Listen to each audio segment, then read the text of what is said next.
If ever there was a place you could call paradise, it's here. Set in Southeast Asia at the convergence of the Pacific and Indian Oceans, it's called the Coral Triangle.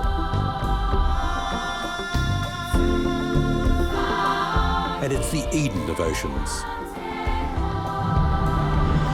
The gene pool of much of the world's tropical marine life. Yet we know very little about it.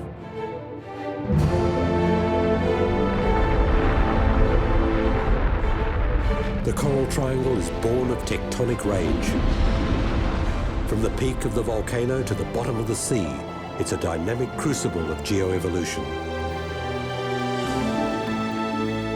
Already, scientists have recorded 3/4 of the world's known coral species and well over 2,000 different reef fish here.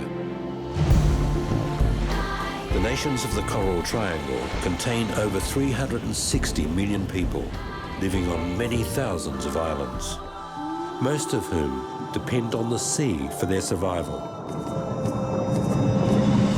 But how did the Coral Triangle come to be? We are sailing into the heart of this newly identified wonder of the natural world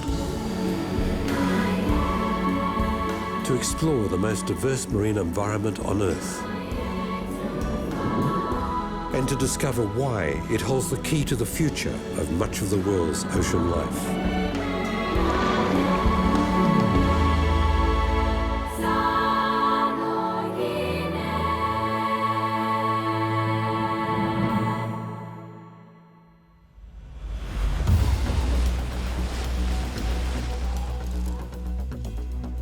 East of Bali, off the coast of Flores, we begin our voyage. Our vessel is modelled on a classic Indonesian wooden ship, the Bugis Prau. But it's equipped with state-of-the-art diving technology. Our voyage will take us through Indonesia to Malaysia and the Philippines. We will discover how the Coral Triangle was created, how the ocean currents feed it, the amazing variety of marine life, and the challenging future of the people who live in paradise.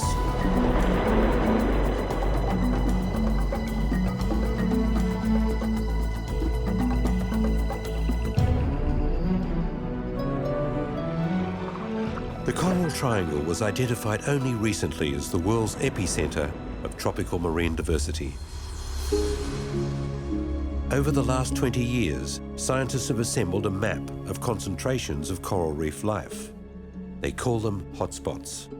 What emerged is a picture of a cradle of marine life covering 6 million square kilometres and embracing 6 countries: Malaysia, the Philippines, Indonesia, Papua New Guinea, Timor-Leste, and the Solomon Islands. They named it the Coral Triangle. How did it become such a rich reserve of marine life?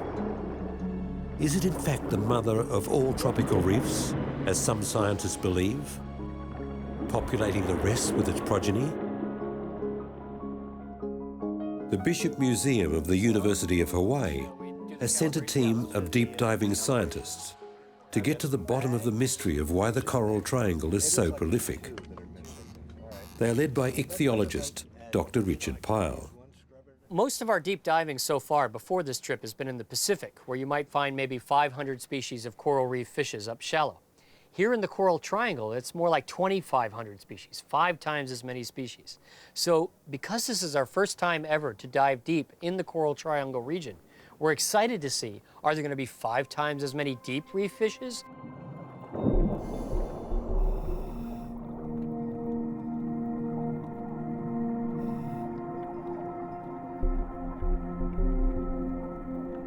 The deep divers follow the volcanic slopes down to the zone where the sunlight never reaches.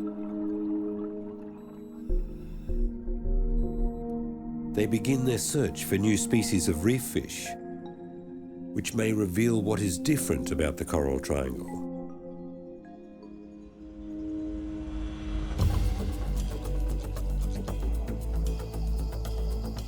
Also on this voyage is legendary undersea explorer Valerie Taylor, who has seen many changes in the Coral Triangle over the last 40 years. Hello, Auntie. Come on up here. Hello, little Nick. Yeah, come up here and give me a hug. There we go. I nearly fell in. Oh, good to see you, good to see you. Valerie's nephew, Mark Hayes, is the skipper of the Seven Seas, and his younger brother, Jono, is a cameraman. Come on up aboard. Come and have a drink.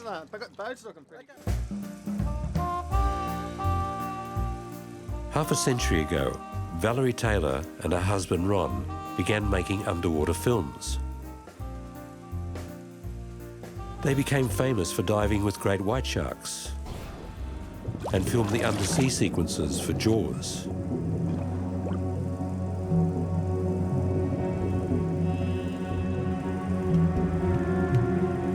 It was people's reactions to Jaws that saw the Taylors become world leaders in shark conservation.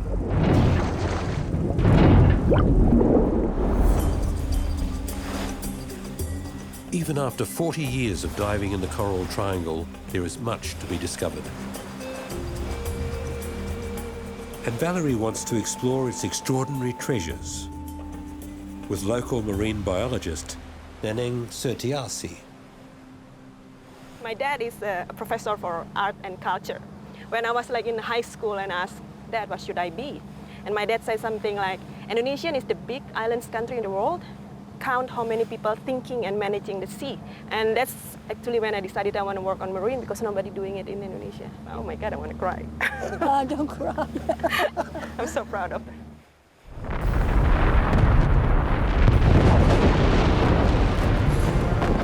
The history of the Coral Triangle began 23 million years ago as the continent of Australia began to collide with Asia. Tens of thousands of islands in 6 million square kilometres of the Coral Triangle were thrust up from the barren seafloor by the volcanoes.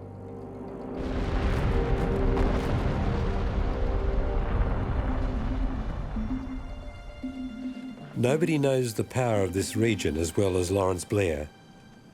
He's lived in Indonesia for 30 years and travelled the Ring of Fire as an anthropologist.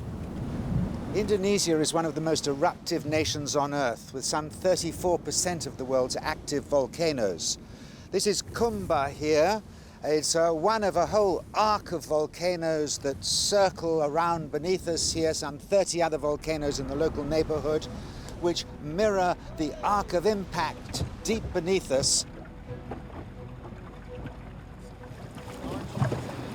Well, this is about as close as you want to get. In fact, it's a little closer than you really want to get to an erupting volcano, even though it's only going off periodically, but not reliably. You see, you've got this pumice ash. But it's certainly worth being this close every so often.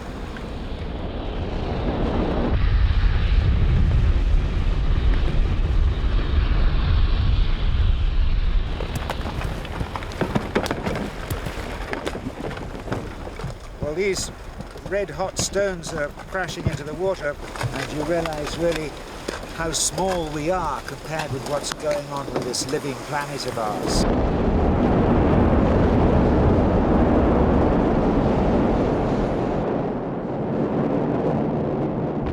You can never be quite sure what they're going to throw out as well. Sometimes it's burning missiles as big as a Volkswagen or a bus. It certainly has a sense of vulnerability here.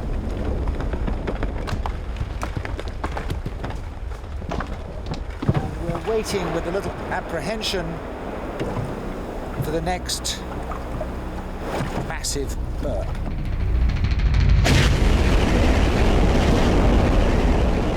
It's a mighty ominous sound that it makes. It really seems as if it comes from the throat of an enormous dragon down there.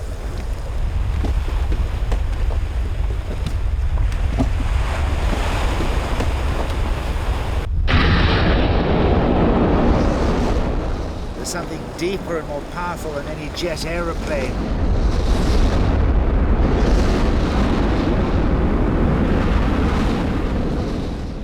Get out of there, boys. There's flying rocks in the sky.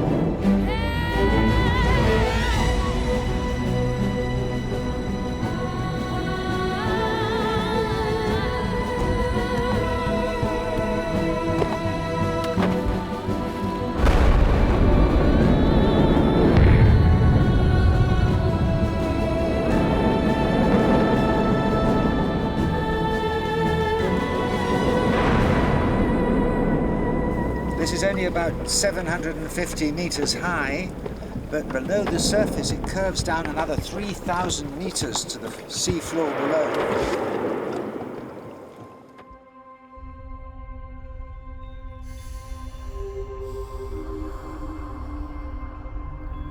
At the bottom of the sea, the tectonic activity continues to pump superheated fluids through the hydrothermal vents. These are sites of abundant biological activity. And it's possible that the first life on Earth may have begun like this. The Bathysaurus is regarded as the super predator of the deep sea. It waits patiently in the freezing darkness for its prey. Anything it meets, it eats, including its own kind.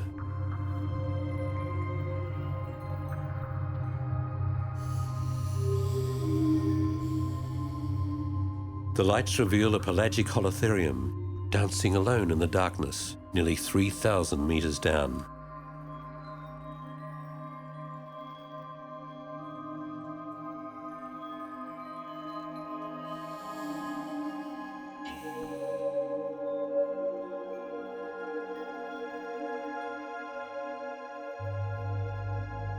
Galatite crabs fight over a strange jellyfish. The largest crabs take the lion's share, while the smallest wait their turn at the feast. A lone whip coral finds a precarious purchase on the volcanic rock.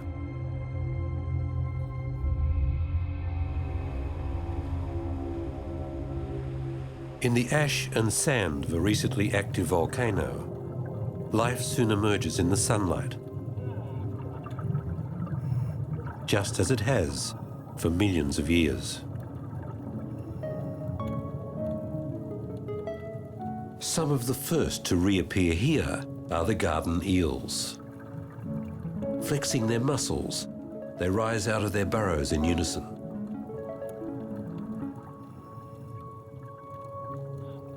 Their food supply, plankton, is delivered by the passing currents.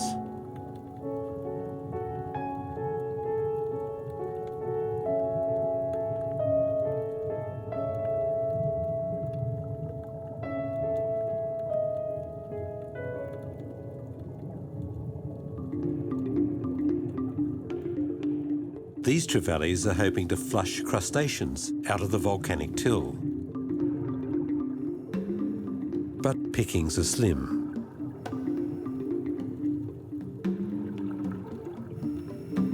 As the small fish recolonize the area, hiding places can be hard to find. A flagtail blanculo is not taking any chances. This carrier crab senses it's on the menu and pulls on a handy fire urchin for its protection. There's a comforting security from predators under the threatening spines. These clownfish find a safe haven in the tentacles of a stinging anemone, one of the first signs of living habitat on the reef.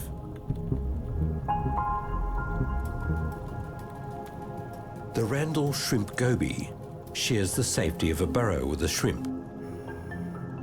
The little crustacean is almost blind, and it relies on the seeing eyes of its goby companion, one of its antennae never leaving the goby's side.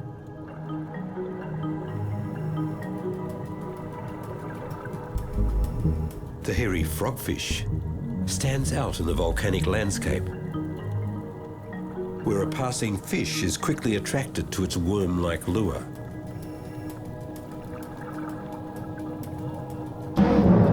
In an instant, it's all over. At 8 milliseconds, it's one of the fastest killers in the sea.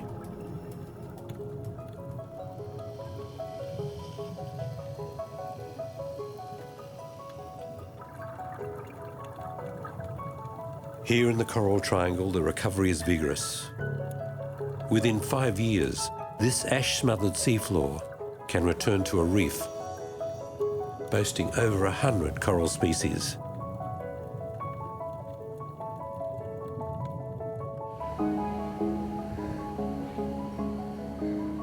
It's the sheer mass of thousands and thousands of islands spread across the coral triangle that creates the perfect shallow water habitat for corals to flourish. And it's the coral reefs around these islands that gave the coral triangle its rich diversity.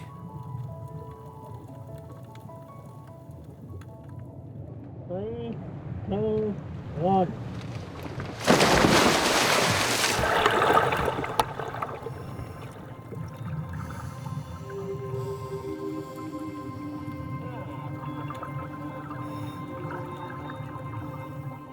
Heading down, the scientists will get close to the deep history of the reef. The fish that live in the cooler waters are less affected by extinction events and shed a light on what happened in the past.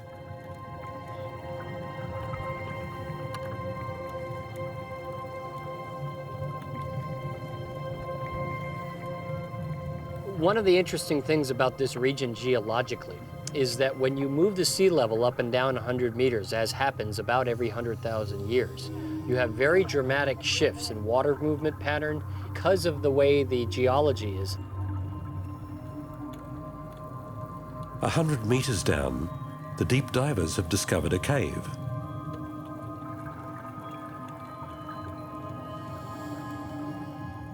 "10,000 years ago, during the last ice age, the sea level was down here, and this was prime beachfront land. Who knows how many people may have lived here?" The divers are interested in how wave action carved this cave when it was at sea level. I'm pretty sure it was an old seashore. Yeah, that was very characteristic of an ancient sea life. You know it's this ancient sea level stand because it's so straight. Well, it's especially good because there's not much else around. So you get these sloping environments with sand, there's not much cover, and then you get this one section with great cover. Yeah. It's an excellent place. It's like it concentrates the fish. It's like an oasis.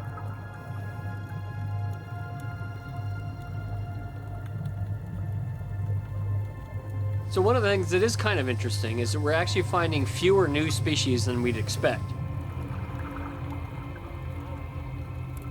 We're somewhat surprised to find there isn't higher diversity down deep. We're finding about the same diversity of species down at 100 meters that we find out in the Pacific, in contrast to the shallows where there's 5 times as many species as there is in the Pacific.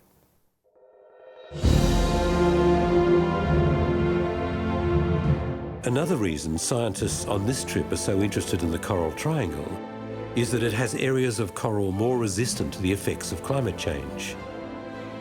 And nowhere is this more apparent than in Raja Ampat, the gateway to the Coral Triangle.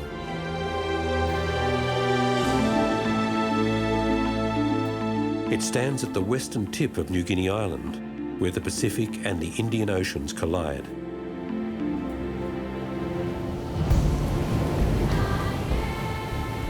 Guess where the richest area in the whole world is? Raja Ampat in the Coral Triangle. That's the richest area, and it's very warm.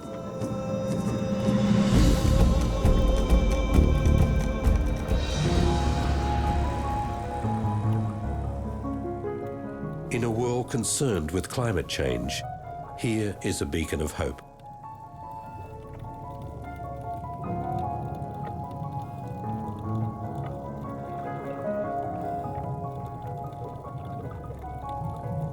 Perhaps part of the reason why the corals are thriving here is because it's at the confluence of major ocean currents.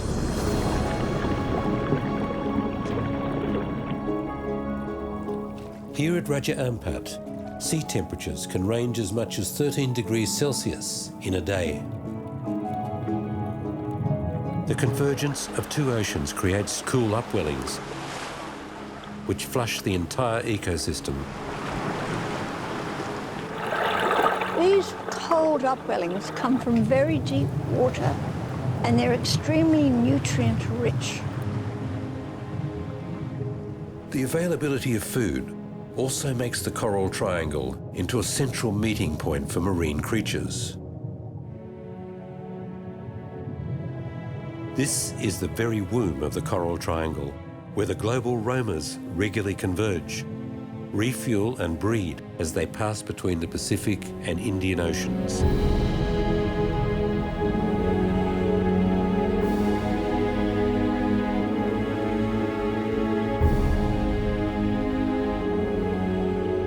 Manta rays are also drawn to the region's rich planktonic soup.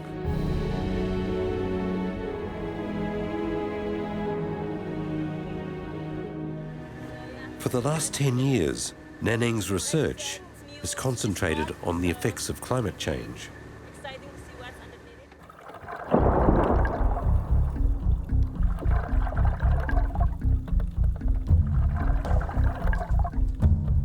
it. Nanning regularly checks the reef, measuring what's there and how it's growing.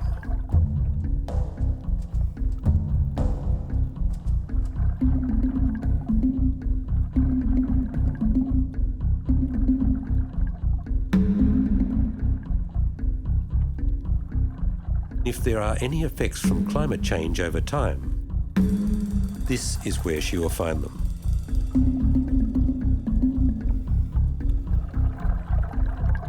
For Valerie, this pristine nature reserve is one of the richest places to dive in the Coral Triangle. For Nanning, it's a baseline for comparison to other parts of the region, which have lost up to 40% of their richness and diversity, caused by human activity and climate change. At last count, the variety of fish at Raja Ampat numbered nearly 1,500 species. And many of them grew up in these nurseries.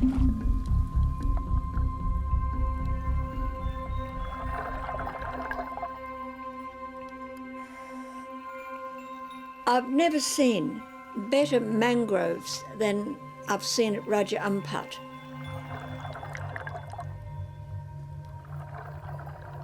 The water is relatively clear, and this is in common with mangroves.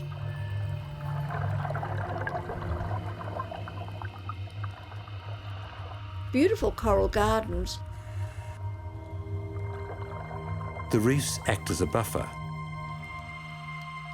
They create a sheltered habitat for the mangroves, which in turn provide a vital nursery area for fish.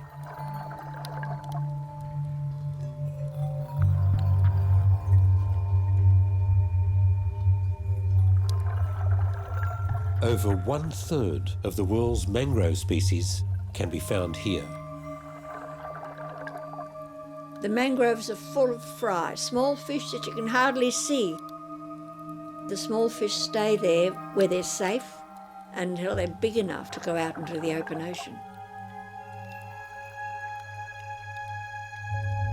We do find those wonderful archerfish, and they don't feed on other marine animals, they feed on insects, which they shoot out of the branches with a squirt of water.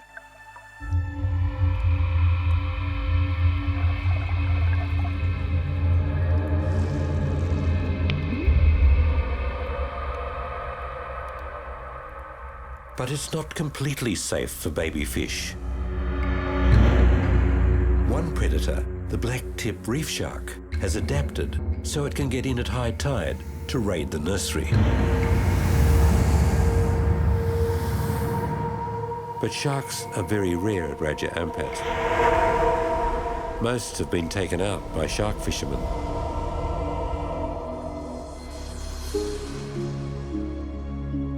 Otherwise, the Raja Ampat Marine Reserve is relatively untouched because it's very remote.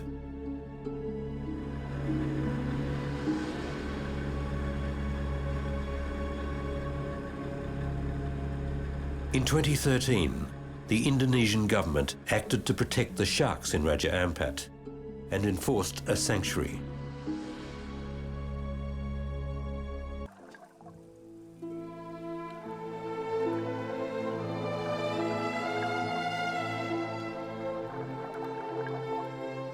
The manta rays in Raja Ampat are virtually unhunted, untouched.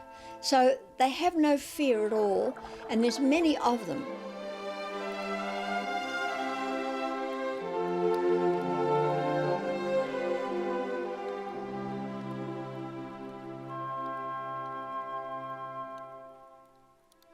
They come into their cleaning stations to be cleaned because, like all big marine animals, they get parasites and they rely on the cleaner rats to clean all the parasites off.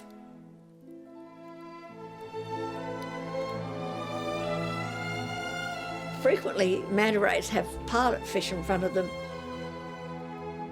They just stick around there with this very large marine animal that is not dangerous to them because manta rays are plankton eaters.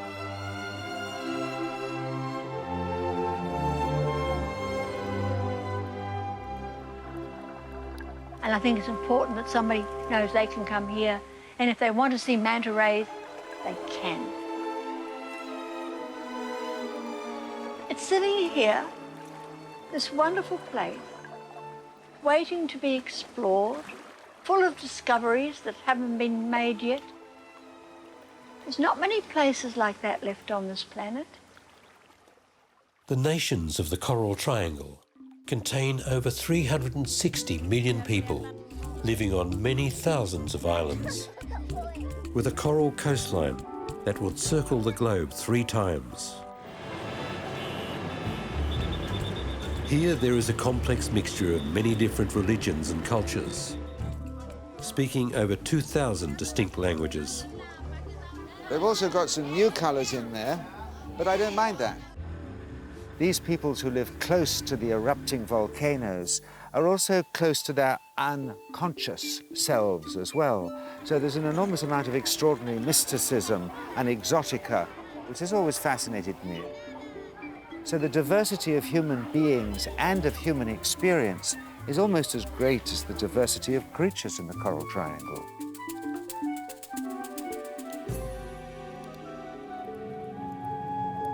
As long as humans have lived on these islands, they have relied on the Coral Triangle for their survival.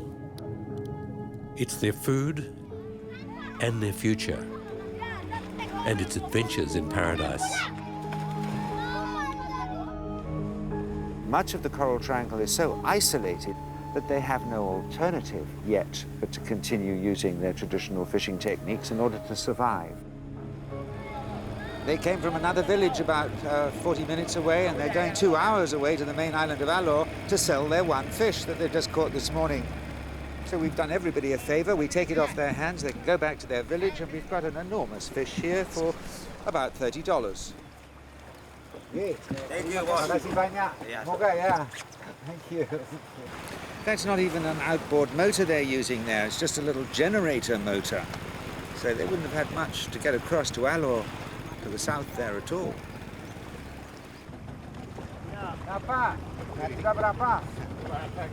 This is a stonefish he's just brought up here, and he says, yeah, it's got spines. It's not too good if you get stuck by them.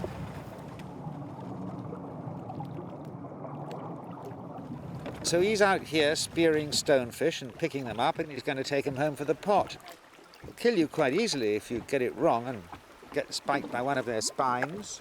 It's a wonderful little homemade Hawaiian sling-type spear gun. What sendiri itu kau camata? Dari bambu atau? Dari kayu.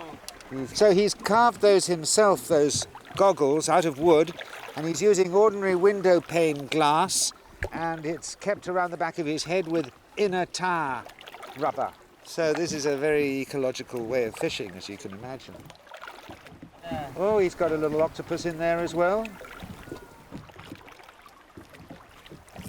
Oh, there we go, a crocodile needlefish. There are quite a few stories of people being killed by these in their canoes because these fish scoot along like a sort of woody woodpecker with just their tails in the water, or they can fly out like a spear right out of the water, and quite a few fishermen have been found dead in their canoes with one of these fish impaling them in their throats.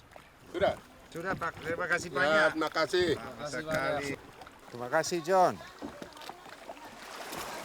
Di situ, di sebelah keranjangnya ikan itu, di bawah itu kan So the only people in Indonesia who make these giant fish traps.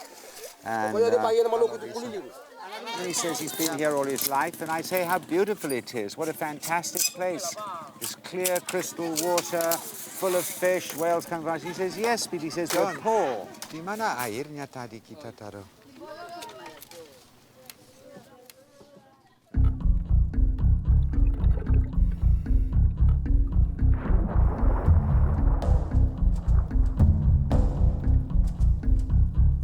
So he says he can get 100 fish at least in each of these pots a day, and it's more than enough to feed his own family, and he's got plenty left over to sell as well.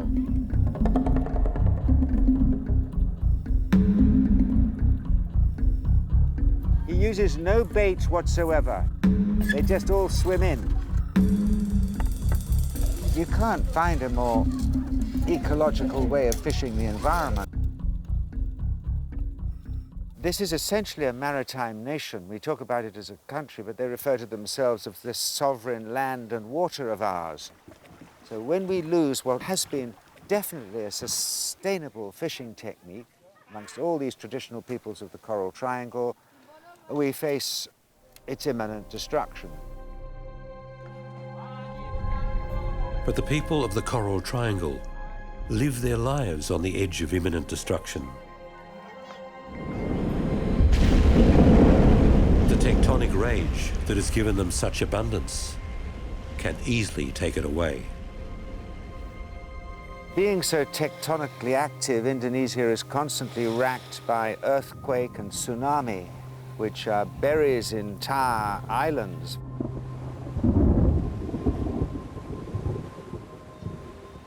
They arrive at the town of Maumere, Flores. Bagaimana dalam di sini? Lawrence goes to a Bajau village, where a fisherman recalls how he lost his whole family in the tsunami. They saw the wave coming. There was no warning of it, but they saw it coming, and they began running inland, but his younger brother was killed because the house came down on top of him with the wave.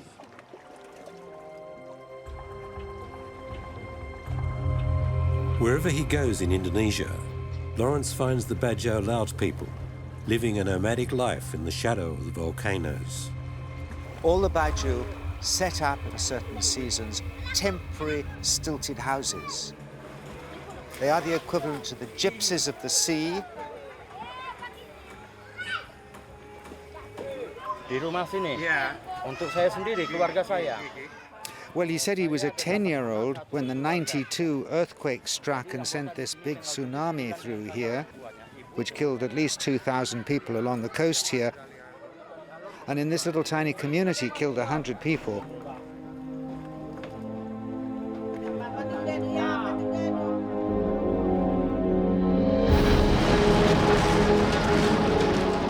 On December the 12th, 1992, a tremor in Flores touched off several tsunamis. All along the northern coast of Flores, killed about 2,000 to 5,000 people. It's rather difficult to estimate how many. Like many of her people, Nanning is philosophical about the dangers of living here. Indonesia, we are a country with the most volcanic mountains. We are in a very active tectonic movement. Tsunami is part of our life we have to deal with. On the good hand, it's giving us a lot of this dynamic habitat that is changing from time to time because of this. It gives us the richness.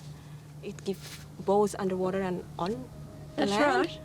But then, we have to pay for it.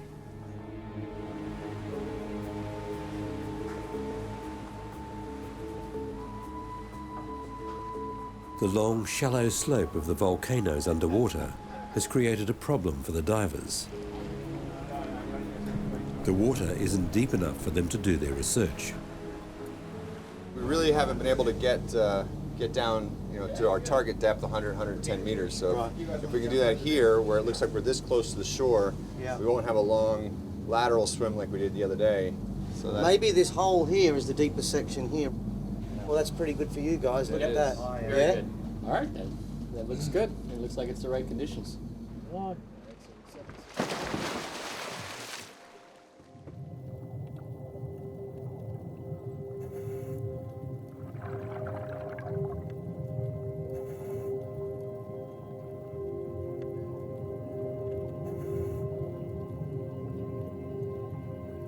The Bishop Museum divers are down at 100 metres.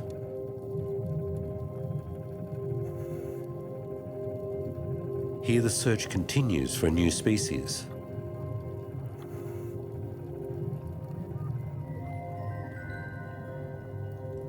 One small fish could hold a clue to a big mystery.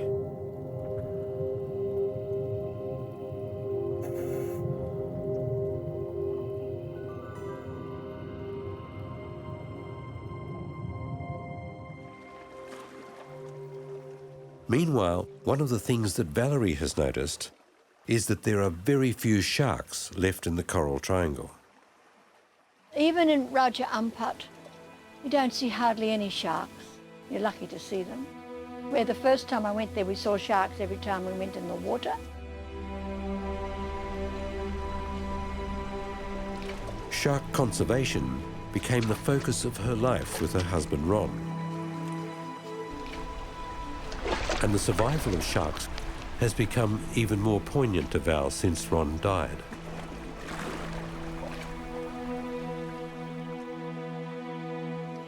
When we first came here, every dive there were sharks. We saw all sorts of sharks. They were everywhere. Not dangerous, just minding their own business. Now, you can be here on a 2-week trip and not see a single shark. They've been finned. They take them for their fins. Do you remember that? Oh, Marky. Yes. Valerie taught her 2 nephews, Jono and Mark Hayes, to dive with sharks at a very early age. That's when I was training you to be a shark wrangler. I think I was set up right from the start. And I you used were to on have to go out and spear fish and let you know when the sharks had arrived. That's exactly right, yes. You'd say to Ron, what do you think, Ron? Ron would look over the side and have a look at the behaviour of the sharks. And he said, yeah, I think we can go in now. You just swim down real fast, Marky, with little Neffy, with this pile of dead fish on a coat hanger. That's right. So wait till we're set up and then you swim down as quick as you can and bring those baits down and tie them up to the reef. Ooh, the shark bait has such teeth, dear. And I'm sitting in there shaking in the boat saying, don't you think it's too risky? And Ron looks at me and says, it's a calculated risk, Mark. We should be fine.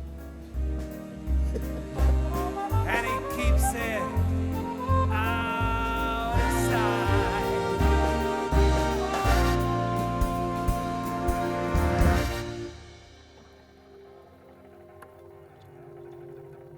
But there are far greater dangers for the deep sea divers than sharks, like getting caught in a changing tide.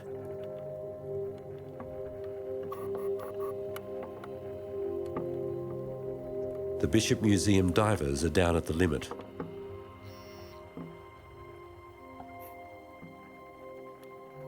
Down here, any problem can quickly develop into a life-threatening situation.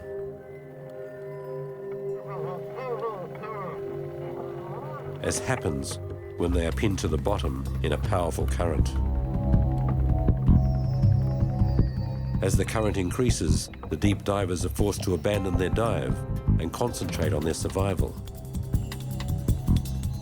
The lunar landscape bottom holds little traction, and they struggle to make headway against the deadly current.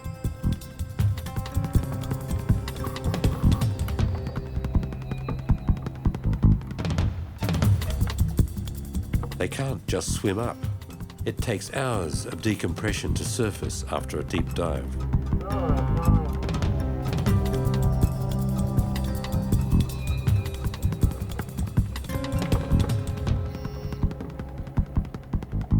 The divers have been down longer than expected. Richard releases a safety buoy to let everybody above know where he is. Meanwhile, the weather has changed. The ship's captain, Mark, is concerned. Yeah, this is one of the main risks with their diving. You know, once they go down for 3 hours, they can't come back up. Once they go deep, they've got to step their way back up slowly. We got one out here being picked up in the lee. The other 2 guys, I think, must have got sucked out the back of the rock there where you can see the current against the waves. The biggest danger at this stage is losing sight of those two guys in the water. You can only just see their heads there. This is the sort of situation you don't want to happen because the team is split up. You've got one guy over here, you've got two guys out there in the current sort of getting sucked out to sea with white water breaking over their heads. They are getting dragged out into that rip, as you can see there. They wouldn't be able to swim against it.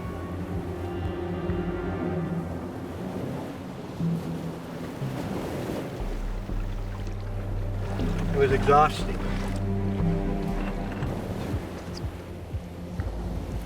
Yeah, if they've got one on board, now they've just got to get out and get those other two guys without swamping the speedboat. They're approaching them now. The boat will probably get blown around in the wind when they stop. And the worst thing that can happen, of course, is a wave start breaking into the back of the boat, which could potentially sink the boat, everyone and all the gear with it.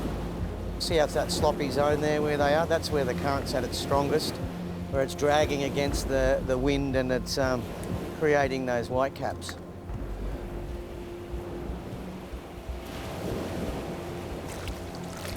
Wow, that was quite a down current down there.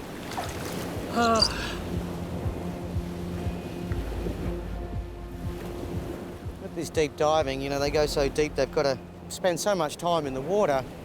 You know, you don't know what the weather's going to do while they're down there in a 3-hour period, 4-hour period. And it's definitely a different situation than when they got in, I think. As soon as they get back, we'll pull the anchor up and get out of here. It's not looking good for the afternoon.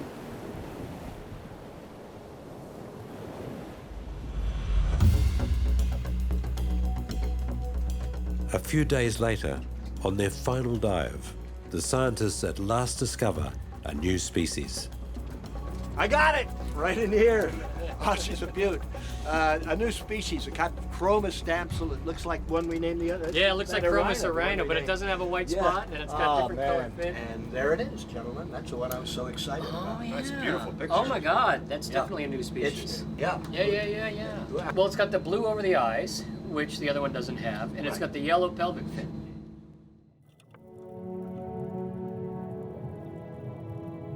The scientists have found only one new deep-water species.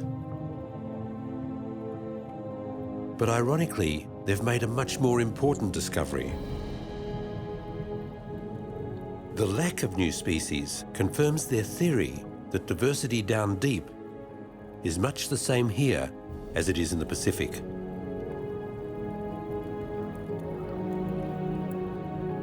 So why is it that the shallow reefs of the Coral Triangle have 5 times the diversity of the Pacific? Now, if you can imagine, every 100,000 years, the sea level goes up and down by 100 meters or so. So if you can imagine dropping the sea level down to here, in the Pacific, you get these great pillars of limestone rock sticking up out of the water. What happens is these habitats all become extinguished. They disappear. And because of that, the fishes that live in those habitats also disappear. But if you look in the Coral Triangle, as the sea level drops, the habitats simply move down the slope, because every time the sea level is, you still have this shoreline habitat. So the habitats that were up here are now down here. So whereas you've eliminated the habitats in the Pacific Islands, you've maintained them here in the Coral Triangle. And because of that, over millions of years, these species persist. As the sea level goes up and down, these species and these habitats just move up and down this bathymetry. And from the Coral Triangle, eventually recolonize these habitats that were wiped out when the sea level was lower. So in that way, the Coral Triangle is sort of like the mother of all coral reefs in the Indo-Pacific region. The deep divers' findings confirm that the Coral Triangle is a unique archive of marine species and seeds many of the world's tropical reefs. This is Coral Triangle, and like the species, the coral species just like going like attenuate like outside the Coral Triangle. So it is the mother of corals. It is important, and that's why actually we work hard to save it, because it is the mother of the coral.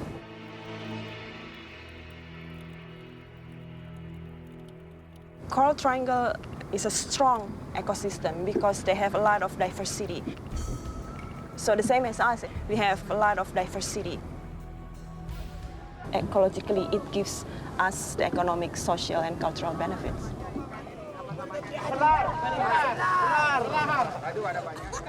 We have 120 million people depending on the marine resources. And these people cannot be cut off from the resources. But what we need is to have more people managing these resources and these people. So many different tribes living in the different islands with so many different languages. It's supposed to make us stronger because then we can help each other out.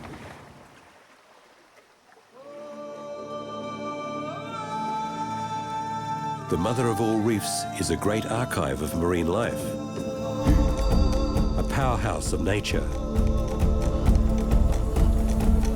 And it's a precious global resource that must be kept alive and thriving. But it's also under threat from overfishing, pollution, and climate change.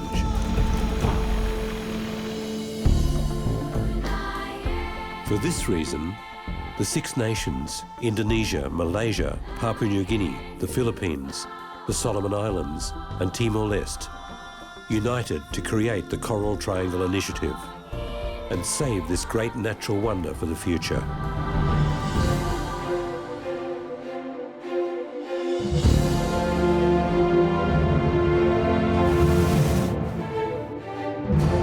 Next episode, we discover Ocean Central, the tropical convergence of the Pacific and Indian Oceans, where we will meet the world's biggest marine creatures as they join the amazing mass of life feeding from the currents of the Coral Triangle.